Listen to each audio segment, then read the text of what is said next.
गोपाल अपनी माँ का इकलौता बेटा है। गोपाल फौज में नौकरी का है। 6 महीने तक वह अपनी ड्यूटी निभाता है। उसके बाद 1 महीने की छुट्टी मिलती है। छुट्टियों में अपने घर आता है। घर पर उसकी एक बूढ़ी माँ है, पत्नी और 2 बच्चे हैं। गोपाल अपनी माँ से बहुत प्यार करता है। उसने अपनी माँ का संघर्ष देखा है, किस तरह से अकेली माँ ने उसे पढ़ाया लिखाया और इस काबिल बनाया कि आज वह फौज में नौकरी कर रहा है। अगर माँ मेरे लिए इतनी मेहनत नहीं करती तो आज मैं भी अपने पिता की तरह मजदूरी कर रहा होता। बचपन में माँ कैसे दूसरों के घरों में झाड़ू पोंछा और बर्तन करने के लिए जाती थी, तब जाकर पैसे इकट्ठे होते थे और मेरी पढ़ाई के लिए पैसे दे पाती थी। मेरे पिताजी तो मुझे बचपन में ही छोड़ करके इस दुनिया से चले गए थे, लेकिन एक मेरी माँ ही थी जिन्होंने मुझे माँ और बाप दोनों का प्यार दिया। हिम्मत थी, इतनी पढ़ाई करवाई, तब जाकर मैं इस काबिल बन पाया हूँ। जब भी गोपाल अपनी छुट्टियों से वापस अपने घर आता था तो सबसे पहले अपनी माँ के कमरे में ही जाता था। उसके पास बैठता, बातें करता, सुख दुख की बातें पूछता। लेकिन गोपाल की पत्नी अंजू को माँ बेटे का प्यार बिल्कुल भी रास नहीं आता था। जब भी गोपाल अपनी माँ के पास जाता तो अंजू की बहुत चिढ़ जाती थी। उसको तो ऐसे लगता था कि बस इस बुढ़िया को घर से बाहर निकाल कर फेंक दो। मेरे पति को अपने कब्जे में किए हुए हैं। गर्मियों की छुट्टियां शुरू होने वाली है। अंजू गोपाल को फोन करती है, आप कब तक आ रहे हो? आपकी छुट्टियां कब से शुरू हो रही हैं? गोपाल कहता है, इस बार हो सकता है कि मुझे छुट्टियां ना मिले, तो मैं दिवाली पर घर आऊंगा। मैंने छुट्टी के लिए एप्लीकेशन तो दिया है, अगर मंजूर हो गया तो आ जाऊंगा, नहीं तो दिवाली पर जरूर आऊंगा। ठीक है, अगर तुम नहीं आओगे तो मैं बच्चों को लेकर के मायके जा रही हूँ। गर्मियों की छुट्टियां हैं, 1 महीने उधर रुक कर आऊंगी। अंजू बच्चों को लेकर के अपने मायके चली जाती है। मायके जाने से पहले अंजू रसोई के खाने पीने का सारा सामान खत्म करके जाती है। बस अपने सास के लिए एक डब्बे में आटा और थोड़ी सी दाल छोड़कर जाती है। इसको ही बनाते रहना, खाते रहना, कोई सब्जी भी रख कर नहीं जाती है। सारे डिब्बों के नमकीन बिस्किट खत्म कर जाती है। वह राशन तो गायत्री जी के लिए 15 दिन के लिए भी नहीं होता है। अब तो उनको समझ में नहीं आता है कि क्या बनाएं और क्या खाएं, क्योंकि अंजू तो अपने सास को कुछ पैसे भी देकर नहीं गई थी जिससे वह कुछ बना सके, खा ले। भूखी प्यासी गायत्री जी अपने कमरे में बैठी बैठी आंसू बहा रही थी। इतनी मेहनत से मैंने अपने बेटे को पढ़ाया, भगवान ने उसको नौकरी भी लगवा दी, आज घर में पैसों की कोई कमी नहीं है, लेकिन फिर भी बहू मुझे एक एक रोटी के लिए तरसा रही। अरे इतना तो मैं खाने के लिए तब भी नहीं तरसी थी जब मैं दूसरों के घरों में बर्तन और साफ सफाई का काम करती थी। इतने पैसे तो कमा ही लेती थी कि अपना और अपने बेटे का अच्छे से पेट भर सकूं और उसकी पढ़ाई करा सकूं। आज तो घर में मेरे बेटे की नौकरी भी लग गई है, लेकिन फिर भी बहू ने भूखों को मरने के लिए छोड़ दिया है। तभी गायत्री जी को आंगन में किसी के आने की आहट सुनाई देती है। वह अपनी चारपाई से उठकर बाहर आने की कोशिश करती ही है कि चक्कर खाकर जमीन पर गिर जाती है, क्योंकि 2-3 दिनों से उन्होंने कुछ खाया नहीं था। इस वजह से उन्हें कमजोरी आ गई थी। लेकिन सामने जब वह देखती है कि उनका बेटा गोपाल खड़ा हुआ है, उनकी आंखों में खुशी की आ जाती है और वह दीवार का सहारा लेकर उठते हुए अपने बेटे की तरफ आती है। सर पर हाथ रखकर कहती है, अरे बेटा, तुम अचानक से कैसे आ गए? तुम तो दिवाली पर आने वाले थे। बहू बता रही थी कि तुम्हें इस बार गर्मियों की छुट्टियों में छुट्टी नहीं मिली है। गोपाल अपनी माँ को एकटक निहारे जा रहा था। क्या हुआ बेटा, तुम मुझे ऐसे क्यों देख रहे हो? नम आंखों से गोपाल कहता है, अब और कितना झूठ बोलोगी? आपने अपने बेटे को कभी कुछ क्यों नहीं बताया? अंजू आपके साथ ऐसा व्यवहार करती है। वह तो भला हो पड़ोस की श्यामा का काकी का, जिन्होंने मुझे आपकी हालत के बारे में बताया कि अंजू तो अपने मायके गई है, बच्चों को लेकर, और घर का सारा राशन पानी भी खत्म हो गया है, पैसे भी नहीं दे गई है। भूख के मारे आपकी हड्डियां सूख गई हैं। क्या मुझे इतना भी अधिकार नहीं था माँ कि मैं आपके दुख दर्द में शामिल हो सकूं? या फिर मैं आपको अपने बेटे पर भरोसा नहीं था? कहते हुए गोपाल अपनी माँ को गले से लगा लेता है। माँ भी अपने बेटे के गले लग कर के फूट फूट कर रोती है। थोड़ी देर बाद गोपाल अपनी माँ से पूछता है, माँ तुम क्या खाओगी? मैं तुम्हारे लिए अभी बना कर लाता हूँ। माँ कहती है, बेटा मुझे बस 2 रोटियां दिलवा दो, बहुत तेज भूख लग रही है। गोपाल रसोई में जाता है, सारे डिब्बों को खंगाल कर देख लेता है, लेकिन न ही तो उसको आटा मिलता है, न चावल, और न ही खाने पीने का कोई सामान। अब तो उसे अपनी पत्नी अंजू पर बहुत गुस्सा आ रहा था। मैं तो उसके पास हर महीने इतने सारे राशन के लिए पैसे भेजता था और माँ के लिए भी अलग से पैसे भेजता था कि कुछ पैसे मेरी माँ को भी दे देना। लेकिन अंजू तो मेरी माँ के ऊपर इतना अत्याचार कर रही है, उसको ढंग से खाने पीने के लिए भी नहीं देती है, ऊपर से घर के ढेर सारे काम भी करवाती है। मेरी माँ की तो पूरी जिंदगी काम करते हुए ही निकली है और बुढ़ापे पर भी अंजू इतना काम करवाती है। गोपाल को बहुत गुस्सा आ रहा था। गोपाल फटाफट से बाजार जाता है और राशन का सामान खरीद कर ला कर रख देता है। माँ के हाथ में भी कुछ पैसे पकड़ा देता है कि माँ, आपको कभी भी जरूरत पड़े तो आप इन पैसों को अपने हिसाब से खर्च कर लेना। गोपाल अपनी पत्नी अंजू को सबक सिखाना चाहता है और उसको रंगे हाथों पकड़ना चाहता है, इसीलिए वह चुपचाप से पूरे घर में सीसीटीवी कैमरा लगवा देता है और उस कैमरे का कनेक्शन अपने फोन से करा देता है। कैमरा के बारे में वह अपनी माँ को भी नहीं बताता है और 4 दिन रुकने के बाद वह वापस से अपनी जॉब पर लौट जाता है।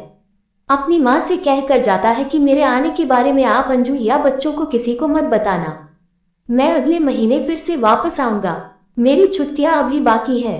हफ्ते भर बाद अंजू अपने बच्चों को लेकर के मायके से आ जाती हैं। आते ही अपनी सास पर हुक्म जमाते हुए कहती है, ये बुढ़िया रसोई में जाकर मेरे लिए चाय बना कर लाओ और दोपहर के खाने के लिए भी कुछ बना लेना, मैं बहुत थक गई हूँ। जाकर के अपने कमरे में लेट जाती है। डर के मारे गायत्री जी रसोई में जाकर के चाय बनाती है और बहू के कमरे में देकर आती हैं। उसके बाद फिर से रसोई में आकर दोपहर के खाने की तैयारी करने लगती है। गायत्री जी अपनी बहू का खाना डाइनिंग टेबल पर लगा देती है। बहू भी बड़े रूप के साथ आकर डाइनिंग टेबल पर बैठ जाती है और अपने बच्चों के साथ मिलकर खाना खा लेती है। सबसे बाद में गायत्री जी बचा कुचा खाना खा पाती है। शाम को अंजू रसोई में जाती है, देखती है कि रसोई में तो डब्बे में सारा राशन भरा हुआ है, देखकर दंग हो जाती है और गायत्री जी के पास आकर चिल्लाती हुई पूछती है, ये सारा राशन कहाँ से आया, इतने पैसे खर्च कहाँ से किए हैं तुमने, अरे बुढ़ापे में इन सब चीजों की खाने की तुम्हें क्या जरूरत है, दाल रोटी ही खाती रहती तो मर थोड़ी ना जाती। बेटा तुम तो मेरे लिए इतना कम राशन छोड़ कर गई थी कि वह तो 12 दिन में ही खत्म हो गया था। भूख के मारे मेरी जान निकल रही थी, इसीलिए मैं किराने की दुकान से यह सारा सामान उधार ले करके आई हूँ। अपने बेटे के आने की बात वह अंजू को नहीं बताती है, क्योंकि बेटा मना करके गया था। दुकान पर उधारी की बात सुनकर के तो अंजू और भी आग बबूला हो जाती है। तुम किससे पूछकर किराने की दुकान पर गई थी, कितने पैसों का ये राशन भर कर ले आए हो, अरे एक बार मुझे फोन करके तो पूछ लेती क्या लाना है क्या नहीं लाना है, फालतू के पैसे बर्बाद कर दिए। आइंदा से मुझसे बिना पूछे एक बिस्किट का पैकेट भी मत लाना, नहीं तो तुम्हारे लिए अच्छा नहीं होगा। दोपहर का खाना खाने के बाद अंजू अपने कमरे में सोने के लिए जाती है। 3 घंटे आराम करने के बाद जाकर कमरे से बाहर निकलती है और गायत्री जी पर चिल्लाती हुई कहती है, तुमने अभी तक घर के बाकी काम नहीं किए हैं, जाओ जाकर के कपड़े धो लो और झाड़ू पोछा कर दो, घर बहुत गंदा हो गया है और शाम का खाना बनाने की तैयारियां भी कर लो। गायत्री जी की उम्र बहुत ज्यादा है, वह काम करते करते थक गई हैं, इसीलिए अपने बहू से डरते हुए कहती हैं, मेरे घुटनों में बहुत दर्द हो रहा है, सब्जी तो मैंने बना दी है, तुम रोटियां सेक लेना। क्यों, मैं रोटियां क्यों सेक लूं, आप यहाँ पर क्या बस रोटियां तोड़ने के लिए ही बैठी है, कोई काम का कह दो तो 4 बहाने बनाने लगती हो, अगर इतनी ही कामचोरी करनी है तो यहाँ से चली क्यों नहीं जाती हो, क्यों मेरा जीना हराम कर रखा है, मुझे सुकून से जीने दो। गायत्री जी अपनी बहू की जली कटी सुनने के बाद चुपचाप से रसोई में रोटियां सेकती है और अपने आंखों के आंसू को भी अपने पल्लू से पोंछती जाती है। एक हफ्ते बाद गायत्री जी की तबीयत अचानक से खराब हो जाती है। उनके घुटनों में कमर में बहुत ज्यादा दर्द होता है और बहुत तेज बुखार है। वह अपने कमरे में अकेली रहती है। बहू को घर के काम करने पड़ रहे हैं तो वह बड़बड़ा रही है और गुस्से में बड़बड़ाते हुए घर के काम कर रही है। कभी घर के बर्तनों को पटकती है तो कभी पैर पटकती हुए इधर से उधर निकल जाती है। गायत्री जी अपनी बहू के गुस्से को भी देख रही है और अंदर ही अंदर डर भी रही है। उनको बहुत तेज भूख लग रही है, लेकिन बहू से कुछ मांगने की हिम्मत नहीं हो रही थी। वह अपने पोते को पास में बुलाकर कहती है, बेटा अपनी माँ से कहकर मेरे लिए 2 रोटी ले आओ, बहुत तेज भूख लगी है। अंजू रोटियों की बात सुनकर के बड़बड़ाती है और एक थाली में 2 रोटी रख कर के गायत्री जी के आगे पटक कर जाने लगती है। गायत्री जी हिम्मत करके अपनी बहू से कहती हैं, रोटी के साथ कुछ खाने को तो दे दो। रोटी किसके साथ खाऊंगी, कोई सब्जी तो तुमने बनाई होगी। अंजू पलट कर के गायत्री जी के पास आती है और चारपाई पर बैठी हुई गायत्री जी को धक्का दे देती है, जिससे वह चारपाई पर ही लुक जाती हैं और खाने की थाली को उठा करके आंगन में चकचका कर फेंक देती है। सीसीटीवी में गोपाल अपनी पत्नी की सारी हरकतें देख रहा है। देख कर के बहुत ज्यादा गुस्सा आ रहा है। मन कर रहा है कि अभी के अभी घर जाए और अंजू को 4 थप्पड़ लगाकर कर घर से बाहर निकाल दे। अपनी माँ का इतना अपमान गोपाल से अब बर्दाश्त नहीं हो रहा था। उसे तो देखकर ही बड़ा आश्चर्य हो रहा था कि उसकी पत्नी अंजू उसकी माँ के साथ कितना गलत व्यवहार करती है। वह दूसरे दिन ही ट्रेन में बैठ करके अपने घर आ जाता है। अंजू रसोई में खड़ी खड़ी चाय बना रही है। गोपाल सीधा अपनी माँ के कमरे में जाता है और बीमार माँ की हालत देख करके बहुत दुखी हो जाता है। तभी रसोई से अंजू चिल्लाती हुई कहती है, बुढ़िया अब तो उठ जाओ, 4 दिन हो गए हैं तुझे आराम करते करते। रसोई में बर्तनों का ढेर लग गया है, आकर के इनको साफ कर दो और घर की साफ सफाई कर दो।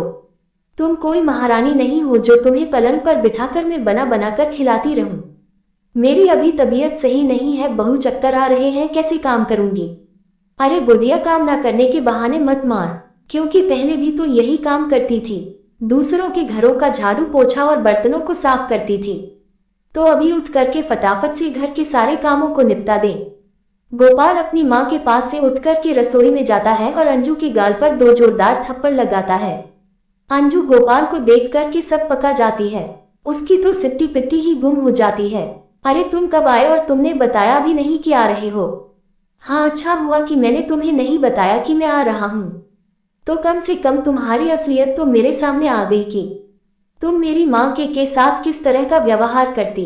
अरे नहीं, तुम्हें कोई गलतफहमी हुई है गोपाल, मैं तो तुम्हारी माँ का बहुत अच्छे से ख्याल रखती हूँ। अगर तुम्हें कोई शक हो तो जाकर अपनी माँ से पूछ लो।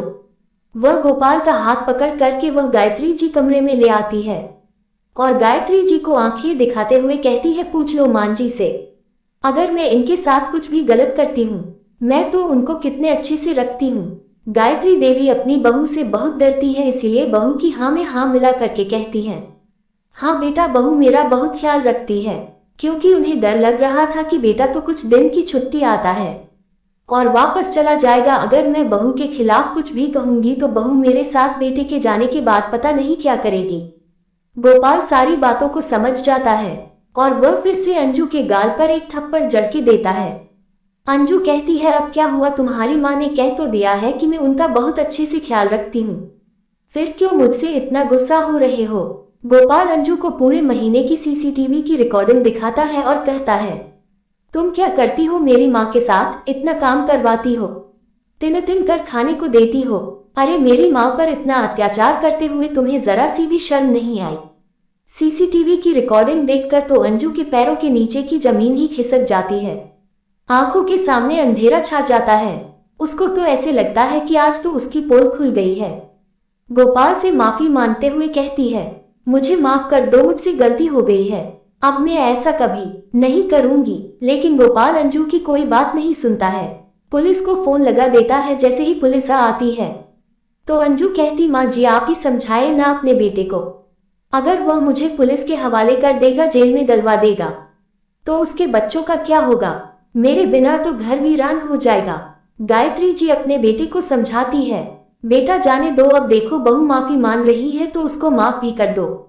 अब कह रही है ना कि वह ऐसा कभी नहीं करेगी, अब अच्छे से रहेगी। अंजू को भी समझ में आ गया था कि अगर अब वह गायत्री जी के साथ गलत व्यवहार करेगी तो गोपाल उसको छोड़ेगा नहीं।